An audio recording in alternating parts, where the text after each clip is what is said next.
tout début, quand j'ai voulu créer mon auto-entreprise pour déclarer les revenus que je gagnais, ça a eu un petit peu du mal à me guider, que ce soit par téléphone ou par mail, donc j'avais dû me déplacer et la personne à l'URSSAF ne savait absolument pas me répondre. On a cherché pendant 2 heures dans quelle catégorie on pouvait me mettre et puis ensuite l'État a mis son nez dedans forcément.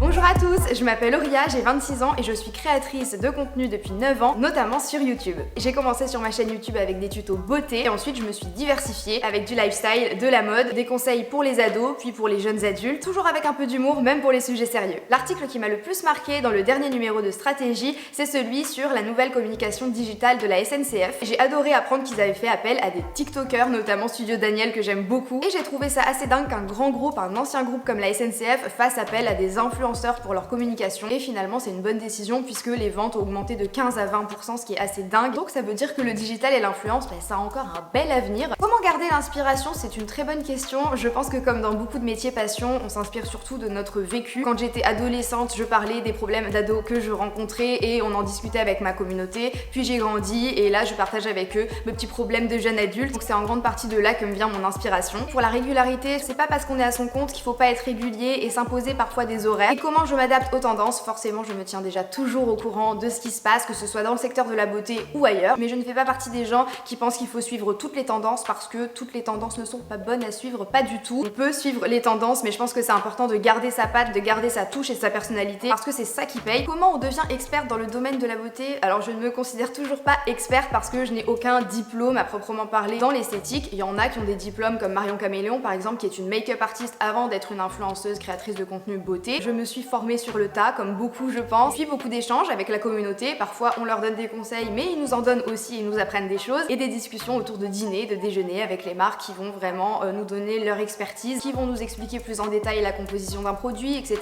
Toutes ces petites choses accumulées, ça fait qu'à la fin on sait quand même de quoi on parle. Par contre c'est vrai que ces dernières années je me suis un petit peu plus diversifiée, notamment vers le lifestyle, parce que je m'inspire de mon vécu, que plus je grandis, moins je ressens le besoin de me maquiller tous les jours par exemple, et je m'amuse beaucoup plus quand je suis en dehors de la case beauté. Dans l'épisode précédent,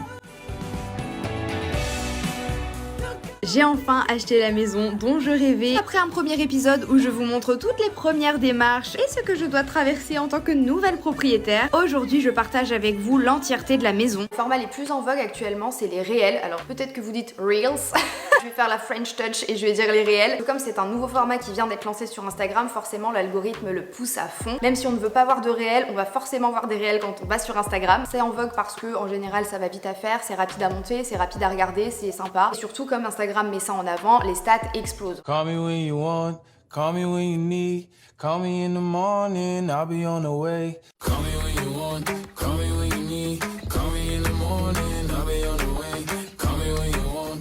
Avec l'expérience que j'ai sur 9 ans et le recul, c'est pas ce que je conseille aux marques pour des collaborations. Si elles recherchent de la visibilité, là le format va être adapté. Par contre, si on cherche à transformer ou à être bien référencé sur Google, c'est pas la meilleure chose parce qu'un réel en général, une fois qu'on l'a vu sur Instagram et qu'on l'a passé, on retombe pas dessus parce que l'algorithme forcément va faire en sorte que tu en vois d'autres, et en plus il n'y a pas de lien cliquable. Pour les créateurs de contenu, le meilleur format c'est les réels et TikTok, et pour les marques, je continue de conseiller YouTube parce qu'à moins que le créateur supprime sa vidéo, et bien un placement sur YouTube va rester très longtemps. Il y a le lien dans la barre d'infos et surtout le référencement sur Google est assez incroyable par rapport à un TikTok, ça n'a rien à voir. Depuis mes débuts, c'est vrai que le secteur s'est vachement professionnalisé, ça n'a rien à voir avec avant. Au tout début, quand j'ai voulu créer mon auto-entreprise pour déclarer les revenus que je gagnais, ça a eu un petit peu du mal à me guider, que ce soit par téléphone ou par mail, donc j'avais dû me déplacer et la personne à l'URSSAF ne savait absolument pas me répondre. On a cherché pendant 2 heures dans quelle catégorie on pouvait me mettre et puis ensuite l'État a mis son nez dedans forcément. Il y a beaucoup d'avocats, d'aides juridiques, de comptables qui se sont mis en place pour les créateurs de contenu. Puis il y a des lois qui ont été mises en place comme l'obligation de mentionner un partenariat rémunéré sur ses réseaux. C'est obligatoire, même s'il y a encore beaucoup de personnes malheureusement qui l'oublient ou qui essayent un petit peu de le cacher. À titre personnel, depuis le tout début de ma chaîne, je le mentionne toujours à l'écrit, dans la barre d'infos et à l'oral. C'est important de le dire à l'oral. Et ça a toujours été très clair dans mon esprit, loi ou pas loi, parce que je n'ai pas honte de gagner ma vie. Ma rémunération et mes négociations de contrat, c'est tout un cheminement que je vais vous expliquer. Ma boîte mail, elle est visible sur mes différents réseaux sociaux. Les marques vont m'envoyer un mail en général en disant bah voilà, on aimerait aimerais mettre en avant ce produit, est-ce que tu le connais, est-ce que tu veux le tester? Et si ça m'intéresse, je transfère le mail à mon network qui est Golden Network, il est affilié à la régie pub de M6 et donc c'est Sandrine et Caroline qui s'occupent de moi chez Golden Network qui vont ensuite contacter la marque pour entamer les démarches de négociation et de contrat, etc., etc. Franchement, heureusement qu'ils sont là parce que je n'arriverais pas à tout gérer sinon. Et pour la rémunération, maintenant je suis beaucoup plus sur des collaborations à long terme. Souvent c'est des collabs à l'année parce que déjà ça m'assure un fixe à l'année, ce qui est pas négligeable. Quand on fait ce genre de métier, parfois on ne sait pas trop ce qui va tomber à la fin du mois. Aussi parce que les échanges sont beaucoup plus fluides avec la marque et qu'il y a une relation de confiance qui s'installe quand on sait qu'on va travailler tous ensemble toute l'année. C'est beaucoup moins stressant que les collaborations one shot. Franchement, moi si je peux éviter, j'évite. La campagne de sensibilisation contre le cyberharcèlement, le poids des mots, lancée par Instagram, je trouve ça bien de la part d'une telle plateforme d'apporter sa pierre à l'édifice. C'est très important d'en parler, toujours en parler. Par contre, si je puis me permettre, je trouve ça légèrement hypocrite de leur part. Récemment, il y a des documents internes de Facebook qui sont sortis et donc il y a les résultats d'une enquête qui montraient qu'en interne, ils étaient très conscients des conséquences néfastes en fait sur l'image de soi, sur la santé mentale notamment des plus jeunes, que pouvait créer Instagram. Et si Instagram prenait la peine de créer des outils pour ne serait-ce que détecter toutes les photos retouchées qu'il y a sur Instagram, et ben les boutons, les poils et les bourrelets, ça serait peut-être un peu plus normalisé et du coup ça éviterait qu'on harcèle les personnes qui en montrent en fait. Ils pourraient aussi mettre un outil pour détecter les mots assez violents, les mots racistes, homophobes, sexistes. Ils le font pas encore, même si on peut masquer des mots dans les commentaires, dans les messages privés, on ne peut toujours pas le faire. Alors que pendant la pandémie, en quelques semaines, ils ont su développer un outil qui fait que dès qu'on parle du virus, qu'on parle du vaccin, il y a un petit encart qui apparaît pour dire bon bah voilà, si vous voulez plus d'informations, cliquez ici. On sait qu'ils savent le faire, mais ils ne le font pas sur certains sujets. Voilà pourquoi je trouve ça un petit peu limite.